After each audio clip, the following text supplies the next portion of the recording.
Hello students, कैसे हो बेटे? आप सभी आई होप हैप्पी होंगे, हेल्दी होंगे।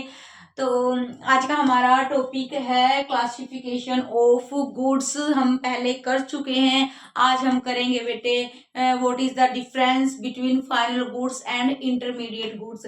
देखिए, ये क्वेश्चन आपका फाइनल एग्जाम में बोर्ड में आ सकता है कि फाइनल गुड्स और इंटरमीडिएट गुड्स में क्या डिफरेंस है। इन दोनों कॉन्सेप्ट को हम अच्छे से डीपली स्टडी कर चुके हैं। ठीक है, अब आपको ये समझ में आ गया होगा कि मैं आपसे क्वेश्चन क्या कर रही हूँ और आज हम क्या करने जा रहे हैं। आज हम सिर्फ एक इसी क्वेश्चन को करेंगे कि इंटरमीडिएट गुड्स में और फाइनल गुड्स में क्या डिफरेंस है। ठीक है, और एग्जाम के पॉइंट ऑफ व्यू से ये क्वेश्चन इंपॉर्टेंट भी बनता है।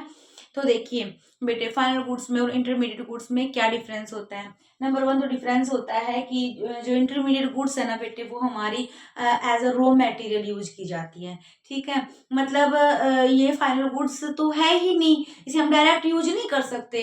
ये सिर्फ हम रॉ मटेरियल के लिए यूज कर सकते हैं। ठीक है, जैसे फॉर एग्जांपल के लिए ले लेते हैं कि हम वुड्स खरीदते हैं।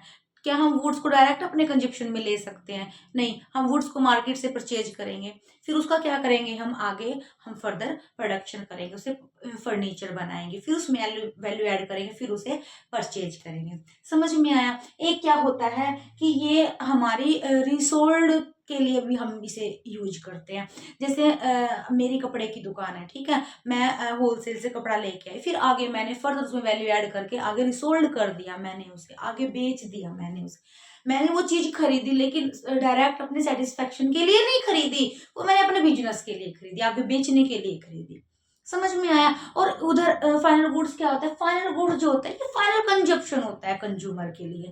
ठीक है, कि कंज्यूमर डायरेक्ट मार्केट में जाएगा, चीज परचेज करेगा, घर आके उसे डायरेक्ट अपने सेटिस्फेक्शन के लिए, अपने वांट्स को सेटिस्फाई करने के लिए उसे यूज करेगा। और ऐसे ही फाइनल गुड्स आपकी कैपिटल गुड्स में आ जाएगा। कैपिटल गुड्स में भी क्या करता है प्रोड्यूसर? डायरेक्ट मार्केट से जाएगा, चीजों को परचेज करेगा और डायरेक्ट अपने इन्वेस्टमेंट में उसे यूज कर लेगा, उसे अपने प्रोडक्शन में काम में लाएगा, या फिर उसे अपना बिजनेस एनहेंस करेगा।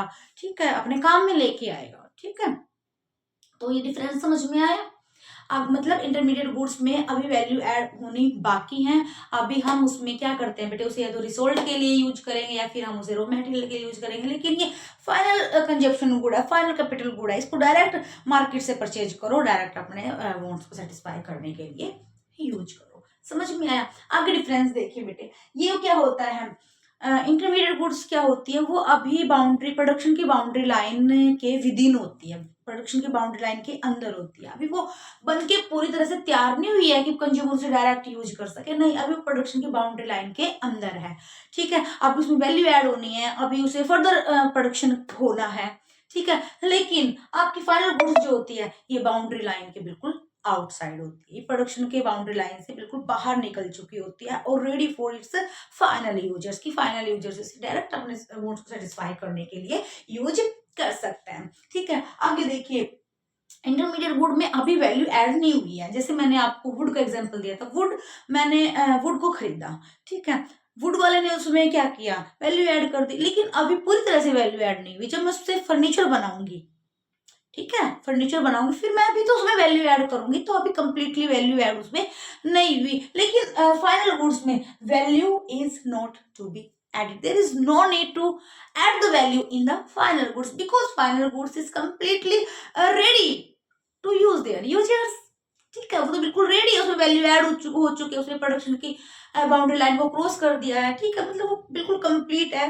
कंज्यूमर मार्केट में जाइए, चीजों को परचेज कीजिए और डायरेक्ट अपने वांट्स को सेटिस्फाई कर लीजिए। ठीक है, आगे डिफरेंस आता है बेटे कि मोस्ट इम्पोर्टेंट ये डिफरेंस है आपका। आगे तो हम इसमें इसे नेशनल इनकम में कराएंगे, लेकिन अभी है तो हम इसे पेंडिंग नहीं छोड़ सकते। जो इंटरमीडिएट गुड्स होती है ना बेटे, वो कभी भी नेशनल इनकम के एस्टिमेशन में ऐड नहीं होती। अगर हम नेशनल इनकम या नेशनल प्रोडक्ट का एस्टिमेशन करना है हमें, तो उसमें हम इंटरमीडिएट गुड्स को कभी भी ऐड नहीं कर सकते। But final goods included in the estimation of national income and national product. अब नेशनल इनकम के एस्टिमेशन में हम सिर्फ फाइनल गुड को ही ऐड करते हैं। फाइनल गुड वो फाइनल कंज्यूमर गुड्स होती हैं, फाइनल कैपिटल गुड्स होती हैं, but we can not add the intermediate goods in the estimation of national income and national product. तो बेटे ये 4 बेसिक से डिफरेंस थे इंटरमीडिएट गुड्स और फाइनल गुड्स के। ठीक है, आपको क्लियर हुआ, समझ में आया? तो ऐसे इंपॉर्टेंट से टॉपिक को बहुत इजी से तरीके से अच्छे से एग्जाम्पल से समझने के लिए मेरे श्री श्याम स्टडी चैनल को बेटे सब्सक्राइब कीजिए, शेयर कीजिए, लाइक कीजिए, कमेंट कीजिए और ऐसे ही इंटरेस्टिंग सी वीडियो को देखने के लिए मेरे साथ बने रहिए। Thank you so much for watching my video.